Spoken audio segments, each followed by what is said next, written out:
State had a chance to look at some video from the Bemidji State series, and of course, you're preparing for this big weekend against Bowling Green. Your thoughts on the Bemidji State game, and then your thoughts on the upcoming series with Bowling Green. Well, you know what, the game against Bemidji State, I want to give them credit. I thought they did a really good job at forcing us to defend, and we didn't do a real good job of that early, and we ended up having chase in the game. And if you play Bemidji as often as we do, you learn playing from behind is not a great place to play. Second thing is I thought our special teams weren't what they needed to be. We gave up a power play goal. We had multiple power play opportunities and couldn't produce. And so that's why you saw the result that you did, and hats off to Bemidji. So our opportunity to play for the week, we appreciate the opportunity to play Bemidji because we had a couple of games postponed because of COVID. And this week, we came back, took a couple of days off. The guys are really excited about the weekend. We're playing a real quality opponent in Bowling Green. I think they're deep up front. I think their blue line is good defensively. Obviously, with a couple of their guys, with Theo Cardis and Cullen, they've got very productive defensemen, and not just one or two.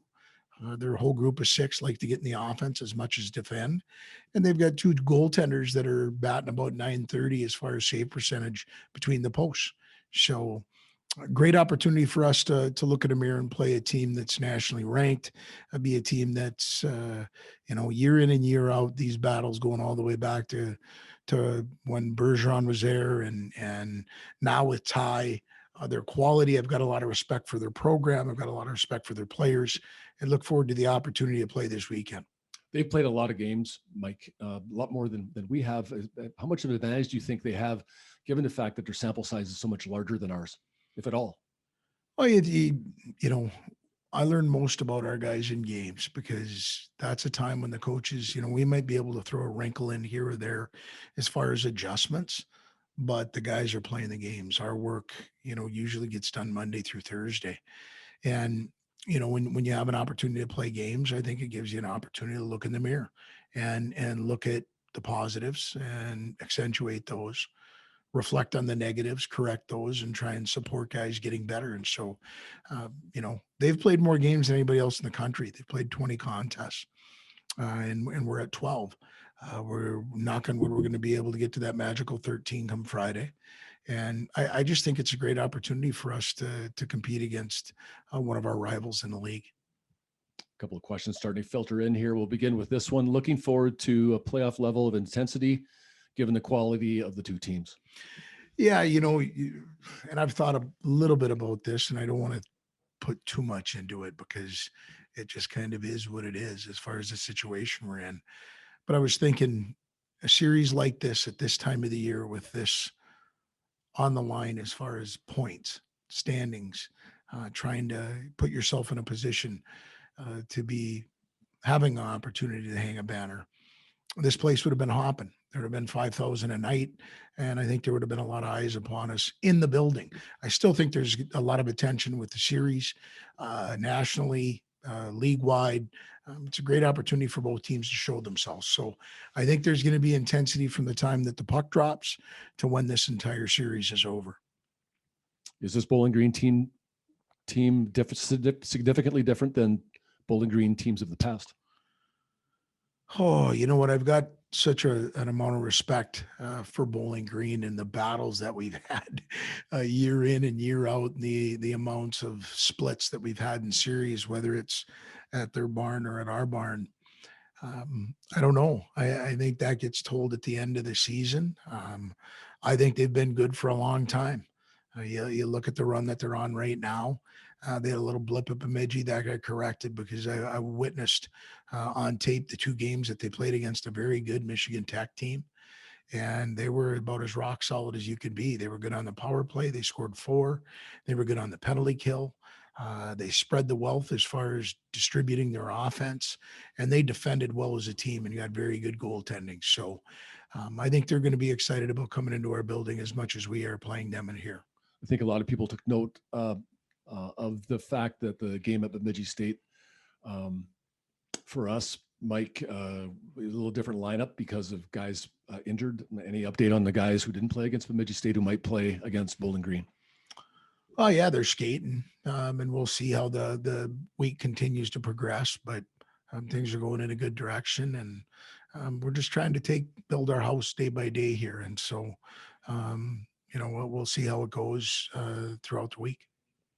How much are you looking for the guys to rebound after a tough game last weekend? Respond maybe is a good question. Yeah. We better.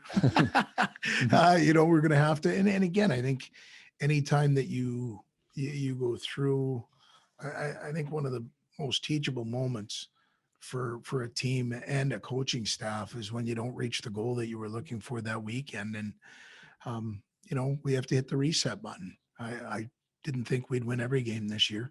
And I knew when we're playing against a very hungry Bemidji team that's playing at home, they're more than capable in pinning a loss on you, and they did. And so we've got to look in the mirror, which we have, and gone back to work, and tried to focus on what we're doing, be a little bit better with some of the things that I'd already mentioned, with being better on the power play, better on the penalty kill, and then hopefully getting back to using our depth 1 through 4, and that's the forward lines, and then all 6 defensemen. Spreading the wealth includes 3 on the Hobey Baker list. What does this say about the depth of your team and the players themselves?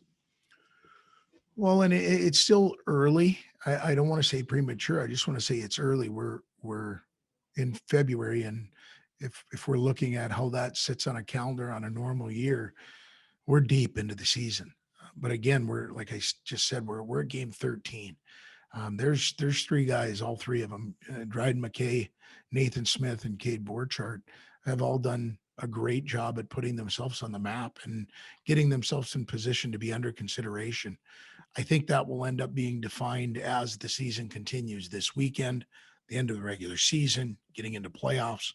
So there's still a lot of distance between now and when those decisions happen. But I do think all 3 have garnered the respect that not only within our building, in our locker room, but throughout our league. Is it any different coaching this team compared to last year's with how much more depth your roster has? It's always every year is different because your leadership group more than often, year in and year out, changes a bit.